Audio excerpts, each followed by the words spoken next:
বলিউড হোক বা দক্ষিণী ইন্ডাস্ট্রি, বাহুবলী নামটা একসময় কাঁপিয়ে দিয়েছিল গোটা বিশ্বকে। আর এবার সেই নাম ফিরেছে আরও নতুন, আরও মহাকাব্যিক রূপে। মঙ্গলবার প্রকাশিত হয়েছে বহুল প্রতীক্ষিত বাহুবলী দ্য এপিকের অফিসিয়াল ঝলক। মুহূর্তেই সোশ্যাল মিডিয়ায় শুরু হয়েছে ঝড়। ঝলকে দেখা গেছে মহেশপতি রাজ্যের রাজকীয় অভিজাত্য, পাহাড় সম শক্তি আর চোখ ধাঁধানো ভিএফএক্স, যা এক নিমেষে ফিরিয়ে এনেছে বাহুবলী আর বাহুবলী 2 এর স্মৃতি। দর্শকদের উচ্ছ্বাসের বড় কারণ, প্রায় এক দশক পর আবারও সেই কিংবদন্তির চরিত্রে ফিরেছেন প্রভাস। 2015 সালে বাহুবলী দ্য বিগিনিং আর 2017 সালে বাহুবলী দ্য কনক্লুশন বক্স অফিসে ইতিহাস গড়েছিল।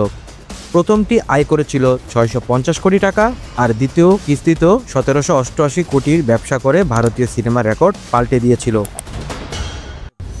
শোনা গেছে 2025 সালের 31 অক্টোবর মুক্তি পাচ্ছে বাহুবলী দ্য এপিক। আর এই ঘোষণার পর থেকেই ভক্তদের উত্তেজনা যেন সীমা ছাড়িয়ে গেছে।